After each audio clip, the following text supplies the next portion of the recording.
Bueno, hoy estamos en Eclesiastés 7 y voy a aprender esta.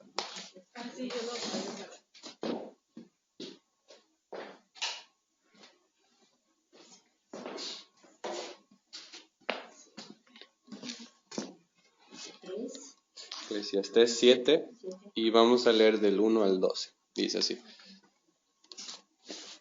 Mejor es la buena fama que el buen ungüento, y mejor el día de la muerte que el día del nacimiento.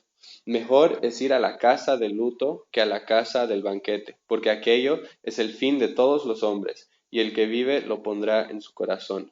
Mejor es el pesar que la risa, porque con la tristeza del rostro se enmendará el corazón. El corazón de los sabios está en la casa del luto, mas el corazón de los insensatos en la casa en que hay alegría. Mejor es oír la reprensión del sabio que la canción de los necios, porque la risa del necio es como el estrépito de los espinos debajo de la olla, y también esto es vanidad. Ciertamente la opresión hace entontecer al sabio, y las dádivas corrompen el corazón. Mejor es el fin del negocio que su principio, mejor es el sufrido de espíritu que el altivo de espíritu. No te apresures en tu espíritu a enojarte, porque el enojo reposa en el seno de los necios. Nunca digas, ¿cuál es la causa de que los tiempos pasados fueron mejores que estos? Porque nunca de esto preguntarás con sabiduría. Buena es la ciencia con herencia, y provechosa para ven el, los que ven el sol. Porque escudo es la ciencia y escudo es el dinero, mas la sabiduría excede en que da vida a sus poseedores. Padre amado, te doy gracias por esta mañana y te damos gracias por esta oportunidad de poder estudiar tu palabra juntos, Señor. Y aunque hoy somos pocos, queremos agradecerte de todas formas, Señor, porque cada uno de nosotros, incluyéndome a mí, necesita ser recordado de estas verdades y necesitamos esto para nosotros, Señor. Entonces, oramos que realmente tú seas guiando todo lo que hablemos hoy, Señor, que no sean mis palabras, sino las tuyas, que nos ayudes a realmente ser transformados por tu palabra y quedarnos en asombro de ti. Te agradecemos y oramos en el nombre de Jesús. Amén. Hay algo que Salomón resalta mucho en este pasaje y es que hay una vida y solo una y solo una oportunidad para vivirla y entonces es muy importante que podamos vivir la vida bien, ¿no? Que no vamos a tener otra oportunidad después. Entonces en este pasaje Salomón define qué es una buena vida, qué es vivir bien la vida y nos da varios consejos para saber cómo vivir esa vida, ¿no? Pero antes de entrar a lo que Salomón dice, quería simplemente resaltar que en realidad Salomón está en una muy buena posición para aconsejarnos sobre la vida, ¿no? Porque como hemos ido viendo, y si hemos leído su historia antes, Salomón es un hombre muy experimentado cuando escribe esto, ¿no? Es un hombre que ha vivido muchas cosas, que ha tenido muchas experiencias, ha disfrutado muchas cosas, ha tenido muchos logros y también ha cometido muchos errores, ¿no? Y ha hecho cosas muy malas y ha tenido que aprender de esos errores, ¿no? Entonces ahora es un hombre ya mayor, un hombre anciano, que ha vivido mucho, que ha sido dotado con sabiduría del Señor y que ahora está en una buena posición para aconsejar a los que vienen después de él, ¿no? Y realmente él en estos versículos nos enseña mucho de esas lecciones que él ha aprendido en su vida y nos muestra cómo es vivir,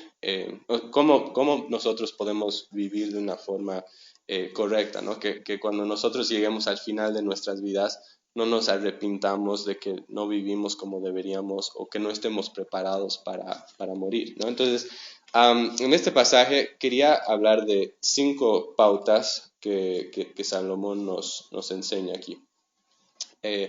La primera pauta para vivir bien es que debemos buscar dejar un buen legado. Y dice en el versículo 1, mejor es la buena fama que el buen ungüento o perfume, ¿no?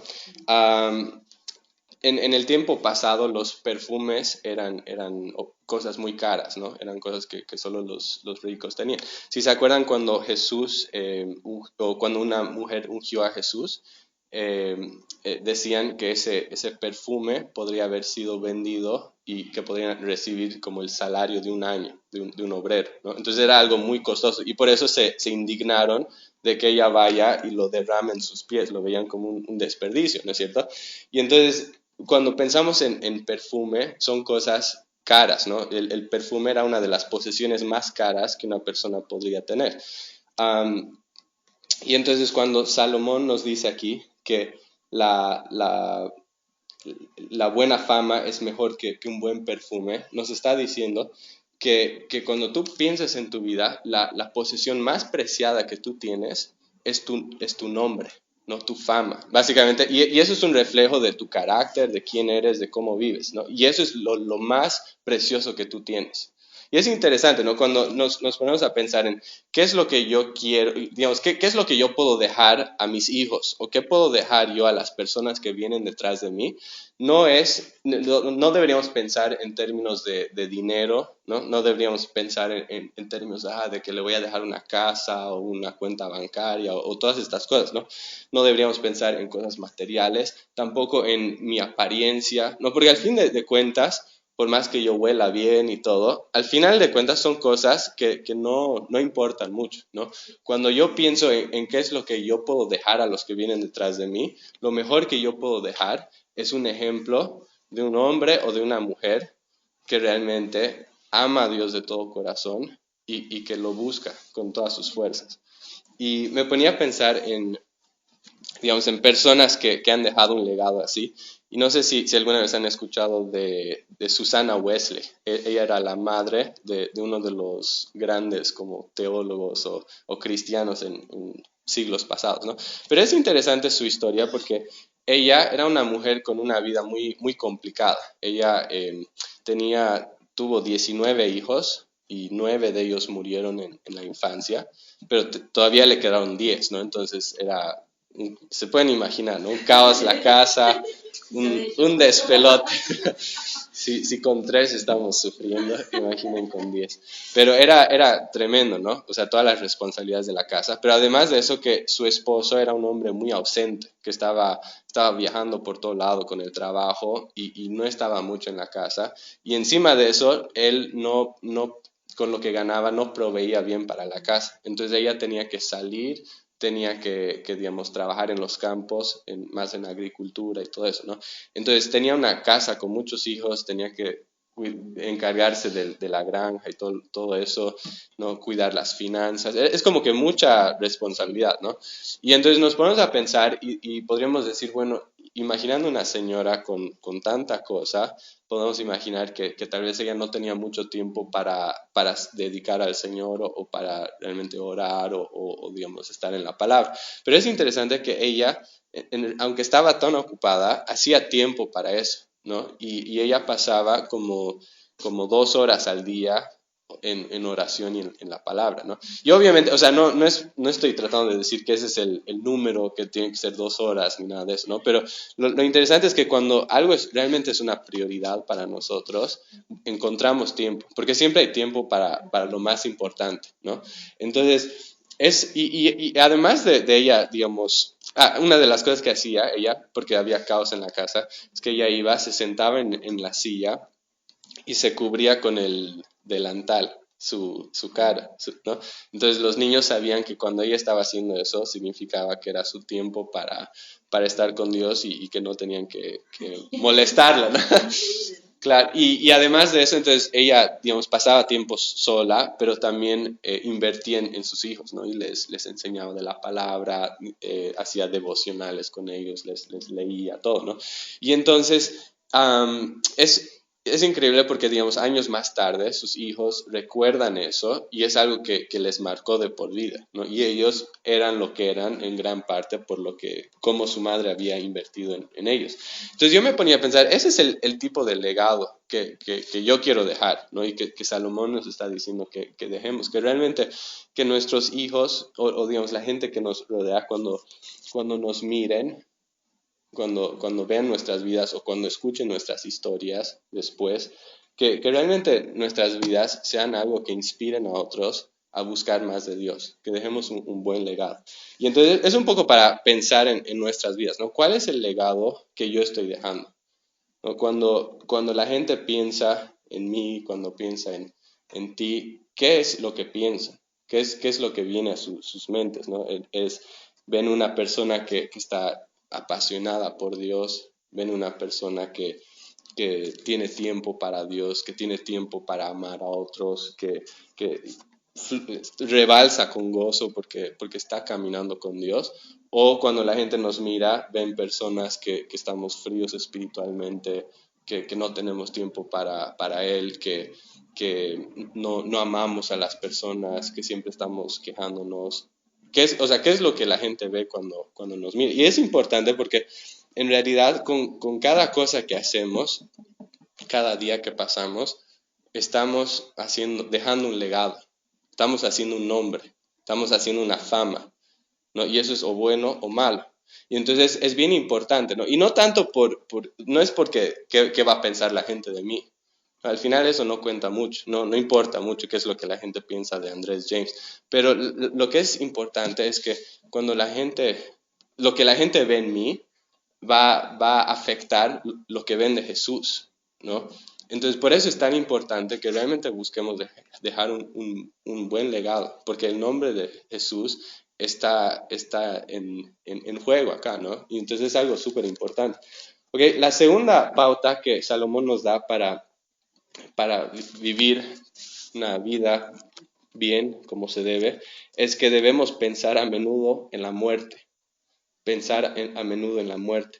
Y eso puede parecer raro, pero es lo que Salomón dice en el versículo 1 nuevamente, después de hablar del perfume, dice, y mejor el día de la muerte que el día del nacimiento. Y eso puede parecer muy raro, ¿no? Pero es interesante. Cómo es que el día de la muerte es mejor que el día del nacimiento? ¿No? Porque cuando pensamos en días de nacimiento, un día de nacimiento es un día feliz, un día de la muerte, un día muy triste, ¿no? El día del nacimiento es un día lleno de expectativas. ¿Qué va a hacer este niño cuando sea grande? El día de la muerte es cuando todos los sueños acaban. Es un día de desilusión. El día del nacimiento es un día de encuentro, ¿no? Cuando conoces a este nuevo ser. El día de la muerte es un día de separación, ¿no? Entonces parece, digamos, si tú le dices a alguien en la calle, el día de la muerte es mejor que el día del nacimiento, te dicen que estás loco, ¿no es cierto? Entonces, ¿cómo es que Salomón puede decir esto? Y es en realidad porque, digamos, si nosotros entendemos que si estamos en Cristo, y realmente vemos la vida desde esa perspectiva, entonces realmente podemos entender lo que Salomón está diciendo aquí, que el día de mi muerte es mejor que el día de mi nacimiento. ¿Por qué? Porque Cristo ha vencido la muerte, porque Cristo ha solucionado el problema más grande que yo tengo, que es mi pecado, porque Cristo ha abierto un camino al Padre, ¿no? Entonces, si yo estoy en Cristo, la muerte no es el final de mi historia. Si yo estoy en Cristo, tengo algo hermoso a que esperar. El día que yo muera es el día que yo voy a la presencia de mi Padre, donde voy a estar en gozo eternamente, ¿no? Un gozo ilimitado. Y entonces por eso, si yo estoy en Cristo, realmente es verdad lo que Salomón dice aquí, que el día de mi muerte es mejor que el día de mi nacimiento. Si yo estoy en Cristo, no tengo que temer la muerte, más bien espero la muerte con expectativa y hasta con gozo, ¿no? Y entonces por eso la pregunta que realmente importa y que tenemos que hacernos es si estoy en Cristo, ¿no? Si estoy en Cristo, entonces tengo algo que esperar. Si no estoy en Cristo, entonces la muerte es algo horrible, ¿no? Porque si no estoy en Cristo, el día de mi muerte es el día que soy separado de todo lo que amo en esta tierra. El día de mi muerte es el día que además va a llevar a miseria eterna, ¿no? Entonces, por eso es tan importante realmente mirar nuestro corazón y preguntarme honestamente si estoy en Cristo, ¿no? Y si estoy en Cristo es algo de mucho gozo. Si no estoy en Cristo, entonces es algo que no debería estar tranquilo con eso. Debería no ir a dormir en la noche, no salir de aquí hasta que esté seguro de cómo estoy con Cristo, ¿no? Entonces es algo de mucha seriedad. Y siguiendo ese pensamiento, el versículo 2 dice, mejor es ir a la casa del luto que a la casa del banquete, porque aquello es el fin de todos los hombres, y el que vive lo pondrá en su corazón. Nuevamente, ¿cómo es que ir a un funeral o a un cementerio es mejor que ir a una fiesta? Parece una locura, nuevamente, ¿no? Pero lo que Salomón nos está mostrando es que ir a un cementerio o ir a un funeral es mejor porque es más beneficioso para mi alma. No es que esté mal ir a una celebración. Hay un lugar para eso en la vida, no hay un tiempo para todo, como Salomón decía antes. Pero lo que pasa es que muchas veces, cuando yo voy a una celebración, la realidad es que es un tiempo muy superficial. Nos reímos, nos matamos de risa, la pasamos bien, pero no es algo que realmente agregue mucho a mi vida. No es algo que aumente mucho. Pero cuando yo estoy en un funeral o cuando yo voy a un cementerio, empiezo a tener pensamientos muy profundos, ¿no? Empiezo a preguntar cosas de que la muerte es segura, ¿no? Empiezo a pensar en la brevedad de la vida. Empiezo a pensar en que muchas de las cosas que hacemos son inútiles, son cosas que no tienen mucha importancia, ¿no? Y me empiezo a preguntar qué es lo que realmente importa en la vida. No, a mí la verdad me gusta pasar por cementerios a veces y puede sonar raro y todo, pero a veces yo voy solo a caminar por ahí porque me hace pensar, ¿no? Y además de solo pensar en cosas en general, también te hace pensar en tu propia vida, ¿no? Te hace pensar, bueno, algún día yo voy a estar acá, algún día me van a descender a mí, a este hueco en el suelo, ¿no? Y me pongo a pensar si, o sea, te pones a pensar si estoy listo para eso, si estoy realmente aprovechando mi tiempo como debería, ¿no? Entonces, digamos, ir a la casa de, como dice, la casa de luto, realmente es algo que enriquece el corazón, ¿no? En ese sentido, eso es mejor que ir a la fiesta. Entonces, nuevamente, para cada uno de nosotros, hacernos esa pregunta, ¿no? Si estoy realmente reflexionando en el día de mi muerte. Si estoy pensando, tomando tiempo a menudo, regularmente, para pensar en que yo estoy a punto de morir. Hoy tengo un día menos de vida que ayer. Y en Salmo 92 dice, enséñanos de tal modo a contar nuestros días que traigamos gozo, perdón, que traigamos al corazón sabiduría, ¿no? Que pensar en la muerte te hace sabio, ¿no? Porque te hace pensar en cómo estás viviendo y cómo deberías vivir. Muchas veces nuestra tendencia es hacer lo contrario, ¿no? A ignorar que yo estoy a punto de morir, ignorar o hacer de cuentas que nunca va a pasar, ¿no? Tratar de sacarlo de mi mente. Pero lo único que eso hace es volverme necio, ¿no? Si yo quiero realmente tener esa sabiduría, tengo que estar pensando en el día de mi muerte, ¿no? La tercera cosa que Salomón dice para realmente vivir como se debe, es que debo aprovechar el sufrimiento. Aprovechar el sufrimiento. Y dice los versículos 3 y 4, mejor es el pesar que la risa, porque con la tristeza del rostro se enmendará el corazón. El corazón de los sabios está en casa de luto, mas el corazón de los insensatos en casa que hay alegría. ¿Y cuál es el punto de esto? Es que en realidad hay más beneficio muchas veces en los tiempos de aflicción y que crecemos más en los tiempos de aflicción que en los tiempos de alegría, ¿no? Y no sé si a ti o a ustedes les ha pasado, pero cuando yo pienso en mi vida, los tiempos donde más he crecido, los tiempos que son de más riqueza, donde más he madurado, donde he aprendido cosas, no eran los momentos cuando todo estaba bien, ¿no? Eran los momentos cuando estaba pasando cosas muy difíciles, ¿no? Cuando tal vez estaba en mayor dolor, en dificultades, en dudas de mi vida, cosas así. En esos momentos difíciles es cuando realmente crecemos, ¿no?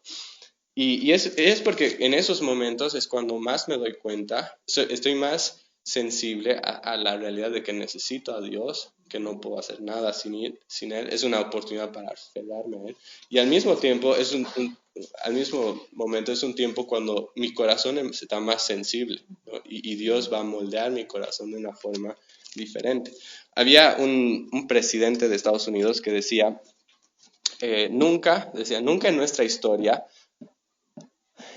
pero nunca hubo en nuestra historia un hombre que haya vivido una vida fácil cuyo nombre valga la pena recordar. Es interesante, ¿no? Porque de verdad que el estar en esos momentos de aflicción son las cosas que Dios usa para formar nuestro carácter y son en esos momentos de aflicción que Dios está escribiendo historia, ¿no? Entonces, realmente es verdad lo que él dice, ¿no? Y uno de mis predicadores favoritos se llama Spurgeon y dice, el Señor obtiene sus mejores soldados de las montañas de aflicción, ¿no? Sus mejores soldados de los lugares de aflicción.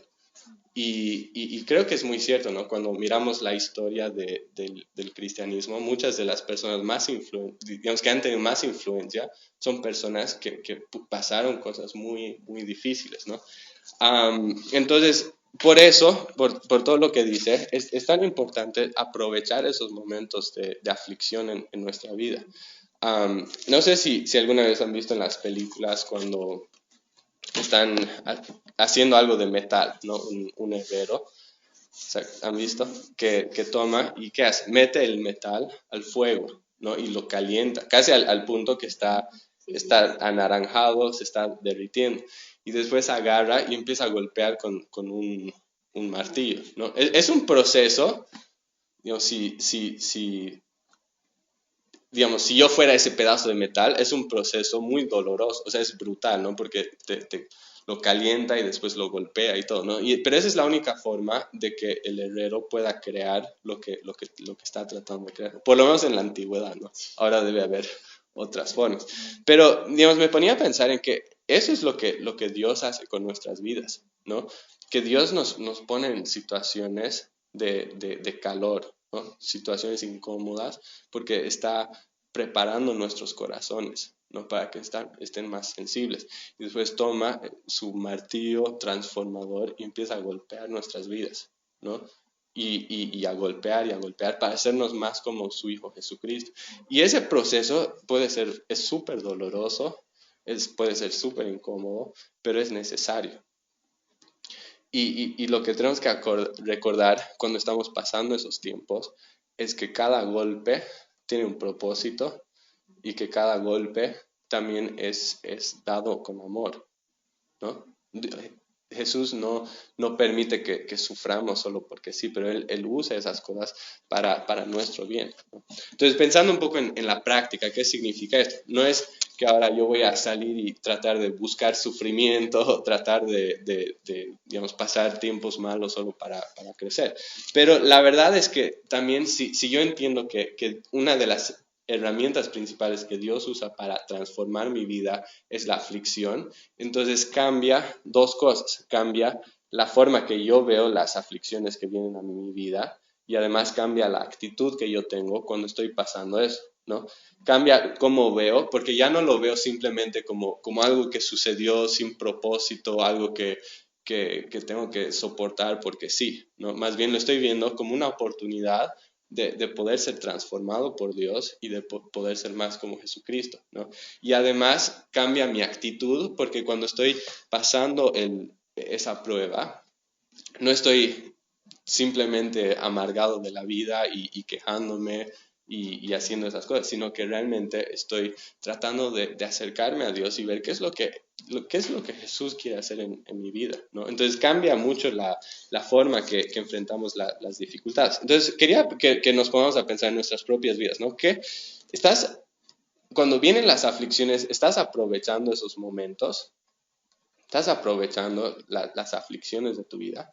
Y la razón por la que pregunto eso es porque si bien es cierto que Dios usa aflicción para transformarnos, no es algo automático, ¿no? No es que sufriste y sales al otro lado una persona más madura, porque es posible desperdiciar esos momentos, ¿no? Es posible que a veces estamos tan ocupados quejándonos de cosas, estamos digamos, ocupados simplemente, digamos, estando desanimados, que no aprovechamos esas oportunidades que Dios nos ha dado, ¿no? Y entonces pasamos una y otra vez las mismas cosas y terminamos siendo igual de inmaduros que antes, ¿no? Entonces es un peligro, ¿no? Realmente cuando yo estoy pasando por una aflicción, yo tengo que conscientemente buscar qué es lo que Dios me puede enseñar en medio de esto, ¿no? Y volviendo un poco a lo que decía Salomón, ¿no? Es interesante porque habla de que los necios, los insensatos, siempre están en la casa de alegría, ¿no? Aun cuando están pasando por un tiempo mal, van a la casa de alegría. ¿Por qué? Para olvidarse, ¿no? ¿Qué es lo que haces cuando eres una persona necia, estás pasando por una dificultad? Empiezas a tomar, porque no quieres pensar en eso, ¿no? Quieres olvidar, te pones a jugar videojuegos, porque quieres escapar del mundo real y estar en un mundo de fantasía donde todo está bien, ¿no? Empiezas a tal vez simplemente, no sé, divagar en tu mente y hacer cosas, ¿no? Y entonces el necio siempre está buscando escapar de eso y no está aprendiendo, ¿no? Una persona necia es la que acepta la dificultad perdón, la persona sabia es la que acepta la dificultad y que se acerca a Dios a buscar, a aprender, que se rodea de otras personas que le puedan acompañar en el proceso, ¿no? Bueno, la cuarta pauta para vivir vidas sabias es que debemos andar en buena compañía. Y dice los versículos 5 al 7, mejor es oír la reprensión del sabio que la canción de los necios, porque la risa del necio es como el estrépito de los espinos debajo de la olla. Y también esto es vanidad. Ciertamente la opresión hace entontecer al sabio y las dádivas corrompen el corazón. Entonces Salomón está mirando su vida y una de las cosas que dice que más me ha servido, una de las cosas que más he disfrutado en mi vida es tener amigos que tenían el amor y el coraje suficiente como para corregirme, como para decirme, Andrés, hay un problema y tú eres el problema y algo tiene que cambiar. Y eso obviamente no nos gusta a nadie, ¿no? Cuando a veces cuando a mí me corrigen, lo primero que hago, mi primera reacción es negarlo, ¿no? Y mi segunda reacción es decir, sí, tú crees que yo tengo un problema. Bueno, mira todos los problemas que tú tienes, ¿no? Y podemos tratar de atacar, ¿no? Y cuando hacemos eso, no aprovechamos la corrección, ¿no? Pero si podemos arrepentirnos de nuestra reacción natural y empezar a escuchar lo que la gente dice, eso realmente tiene un efecto transformador en nuestras vidas. Es una de las cosas que Dios más usa, es gente así, que pueda hablar la verdad con amor. Y obviamente no lo disfrutamos, pero nos beneficia un montón, ¿no? Es mejor estar rodeado de gente así, que te habla con honestidad, que con gente necia, que simplemente se ríe contigo, que simplemente te dice lo que tú quieres escuchar y que nunca confronte. Porque puede ser que eso sea más llevadero, puede ser menos, no sé, como menos incómodo y todo eso, pero al final del día no nos sirve de mucho que simplemente te digan lo que quieres escuchar. Y ese es un poco el punto del versículo 6, dice, porque la risa del necio es como el estrépito de espinos debajo de la olla. ¿A qué se refiere esto? Que imaginen, aquí no se ve mucho porque calentamos nuestras ollas de otra forma, pero en el pasado muchas veces calentaban las ollas con leña, ¿no? Con fuego abajo. Entonces, ¿qué es? Cuando tú tomas unas ramas con espinas, ¿no? Y tú las pones ahí abajo, lo enciendes, ¿y qué pasa? Enciende muy rápido, ¿no? Porque son cosas delgadas, ¿no? Enciende rápido, pero también muere rápido, no dura mucho. Entonces, tampoco produce mucho calor y tampoco te sirve mucho para calentar la comida. Es muy diferente que poner un tronco grueso con brasas y todo eso, porque es algo más duradero. Y entonces lo que él está diciendo es lo mismo con los necios. Parece muy prometedor, parece que digamos, tú vas a encontrar es lo que tú estás buscando, que calienta en tu corazón, pero en realidad es algo que promete mucho, pero al final no te sirve de nada, ¿no? Y en cambio, cuando tú estás con gente sabia que realmente te puede hablar la verdad, eso sí tiene un efecto en tu vida, ¿no? Tiene utilidad. Bien, vamos al último consejo de Salomón para vivir vidas como se debe, y es que tenemos que mirar el producto final. Y esto está del versículo 8 al 10 y empieza en el versículo 8 diciendo, mejor es el fin del negocio que su principio. Mejor es el fin del negocio que su principio. Muchas veces en la vida hay cosas que cuando empiezan no se ven muy prometedoras, ¿no? Pero cuando empiezan, pasa el tiempo, empiezan a crecer y su fin es muy bueno, el resultado final es muy bueno. Y justo ayer yo había un artículo de la empresa Amazon, que es la empresa o la tienda online más grande del mundo. Y es interesante porque ellos cumplían 25 años. Y hoy en día es una empresa que es tan grande, todos como que lo conocen, mucha gente lo usa, y digamos, nunca pensarías que ese negocio va a quedar en bancarrota o que van a quebrar. Es algo que prácticamente está aquí para quedarse. Pero si tú retrocedes 25 años, no era así. No, yo copié algo que decía, Jeff Bezos es el presidente de esa empresa, y dice, no hay ninguna garantía de que Amazon.com pueda ser una empresa exitosa. Lo que estamos tratando de hacer es muy complicado, ¿no? Entonces, pensando en Amazon, su inicio fue muy inestable, había mucha inseguridad, pero el final fue mucho mejor que el empiezo, ¿no? Y pensando en nuestras vidas, si estamos en Cristo, es lo mismo, ¿no? Que muchas veces nosotros podemos mirar la situación en la que estamos y decir, esto no parece muy prometedor. No podemos mirar debilidades en nuestras vidas, podemos ver aflicciones en nuestras vidas, podemos mirar pecados en nuestras vidas, ¿no? Todo tipo de cosas y decir realmente esto es un desastre, esto no va a ir a ningún lado. Pero si yo empiezo a pensar en que Dios está llevando mi vida a un producto final, que es ese Dios que promete en Filipenses que Él va a terminar la buena obra que Él ha empezado.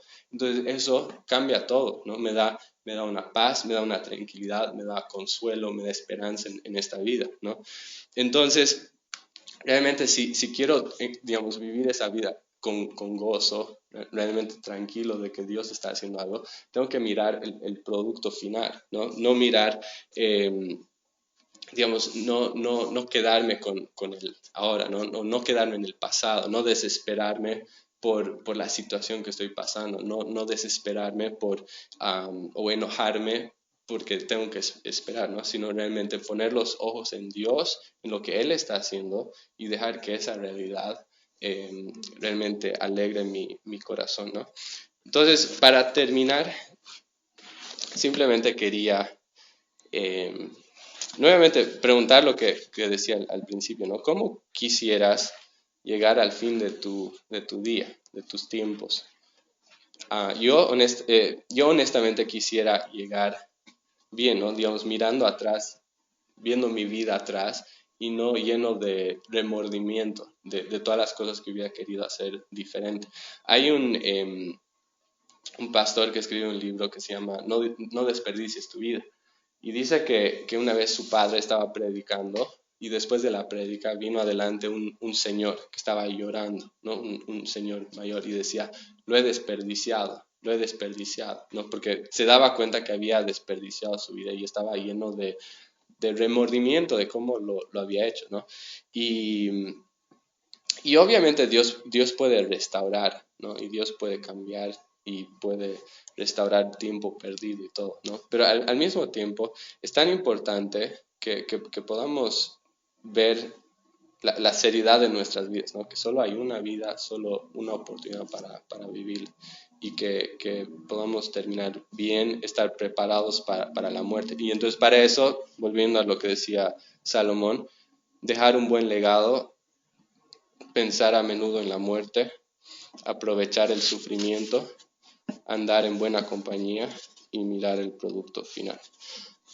Y eso es lo que trae sabiduría en nuestras vidas y nos ayuda a vivir bien. Padre, te damos gracias por tu palabra y por la forma que nos hablas, Señor, y oramos que tú nos ayudes con esto, Señor, que nos ayudes a realmente darnos cuenta que solo tenemos una vida, que realmente la vivamos para tu nombre, para tu gloria, para que cada minuto de nuestras vidas, Señor, la vivamos para ti, que vivamos cada día como si fuera nuestro último día, no dejando para después cosas que tú quieres que hagamos ahora, Señor. Y realmente que cuando entremos a tu presencia, tú puedas decirnos, buen siervo fiel. Um, Ese es nuestro deseo, Señor. Y también oramos que tú nos ayudes en Montevideo, Señor. Hay tantas personas que viven sus vidas como si nunca fueran a morir y como si la muerte no fuera una realidad. Y yo quiero pedir que tú nos ayudes, Señor, a saber cómo alcanzar a esa gente, Señor, cómo mostrar que la vida es corta y que se está por acabar y al mismo tiempo que nos ayudes a saber cómo ofrecer esperanza a esas personas, Señor, que nos des coraje y valentía para hacerlo. Entonces oramos todo esto, Señor, te agradecemos y lo pedimos en tu nombre. Amén.